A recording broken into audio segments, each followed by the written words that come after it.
नमस्कार। कक्षा द्वितीय के भैया बहन, आज की कक्षा में मैं गुरु शिष्य परंपरा के अंतर्गत गुरु रामकृष्ण परमहंस के संदर्भ में आप सभी को बताने जा रहा हूँ। गुरु शिष्य परंपरा के अंतर्गत ही मैंने आप सभी को पिछली कक्षा में भगवान श्री राम के गुरु महर्षि विश्वामित्र के संदर्भ में बताया था। रामकृष्ण परमहंस दक्षिणेश्वरी काली मंदिर में पुजारी के रूप में वो नियुक्त थे। ये माँ काली के अनन्य भक्तों में एक महान भक्त थे। इनके संदर्भ में कहा जाता है कि माँ काली इन्हें प्रत्यक्ष रूप से दर्शन दिया करती थी। रामकृष्ण परमहंस का जन्म 18 फरवरी 1836 को बंगाल प्रांत में स्थित कमारपुकुर नामक ग्राम में हुआ था। इनके पिता खुदीराम और माता चंद्रा देवी एक बार गया प्रवास पर निकले हुए थे। कहा जाता है कि उसी प्रवास के अंतर्गत जब इनके पिता और माता एक शिव मंदिर में निवास कर रहे थे तो रात्रि के समय इनके पिता को स्वप्न आया कि भगवान गदाधर अर्थात विष्णु ने दर्शन देकर कहा कि वे उनके यहाँ पुत्र के रूप में जन्म लेंगे। और इतना कहने के बाद उन्होंने देखा कि उस शिव मंदिर में एक तेज रोशनी व्याप्त हो गई और वह रोशनी उनकी पत्नी के गर्भ में समाहित हो गई।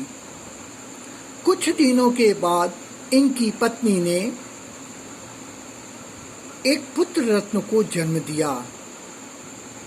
पुत्र प्राप्ति की खुशी में और हर्षोल्लास के साथ उन्होंने अपने पुत्र का नामकरण भी किया और उनका नाम भगवान गदाधर से प्रेरित होकर गदाधर रखा। बचपन में स्वामी रामकृष्ण परमहंस का नाम गदाधर चट्टोपाध्याय था। कालांतर में जब वो धीरे धीरे बड़े होने लगे तो उनका मन भक्ति भाव में डूबा रहता था। सन्यासियों की तरह वह सोचा करते थे और अपना जीवन निर्वाह करते थे।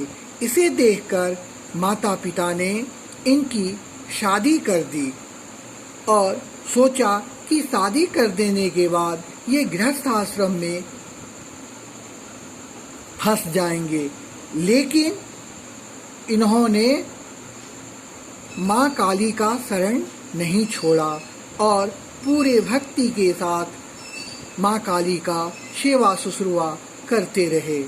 इनकी पत्नी शारदा देवी भी इनके पूजा पाठ में हाथ बटाया करती थी।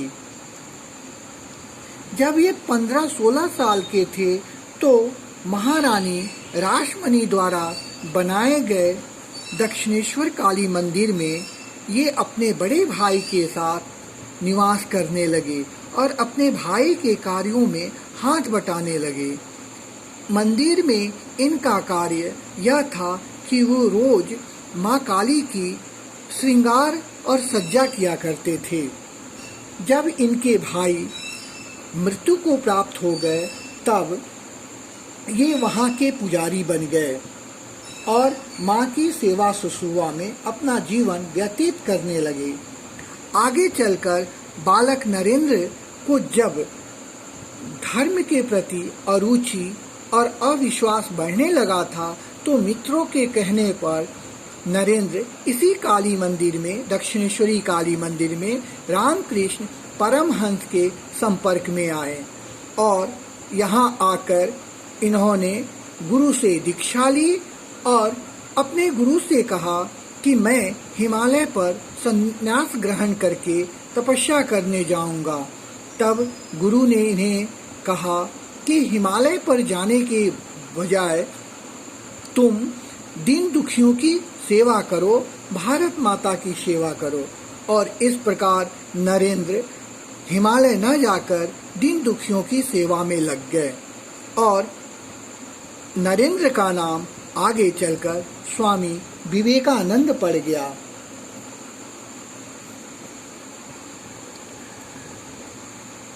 कुछ दिनों के पश्चात रामकृष्ण परमहंस के गले में एक बीमारी हो गई। डॉक्टरों ने उसे कैंसर बताया और इस बीमारी के कारण वे 16 अगस्त 1886 को श्रावण पूर्णिमा के अगले दिन प्रतिपदा को प्रातःकाल अपने शरीर को त्याग दिया। लेकिन गुरु शिष्य की श्रृंखला में रामकृष्ण परमहंस का नाम हमेशा श्रद्धा के साथ ही लिया जाएगा, क्योंकि इन्होंने ही हमारे देश को स्वामी विवेकानंद के समान एक महान शिष्य दिया था, जिन्होंने भारत की प्रतिष्ठा को चरम उत्कर्ष पर पहुंचाया। जिस समय अंग्रेजों का राज्य था, हम गुलाम थे, उस समय शिकागो में जाकर स्वामी विवेकानंद ने हिंदू धर्म की प्रतिष्ठा को चरम सीमा पर पहुंचाया था। आज आपने इस कक्षा में रामकृष्ण परमहंस के बारे में तथा स्वामी विवेकानंद जो उनके शिष्य थे उनके बारे में जाना, समझा और इनसे शिक्षा लेने का भी आप सभी भैया बहन कोशिश करेंगे। तब तक के लिए नमस्कार, धन्यवाद।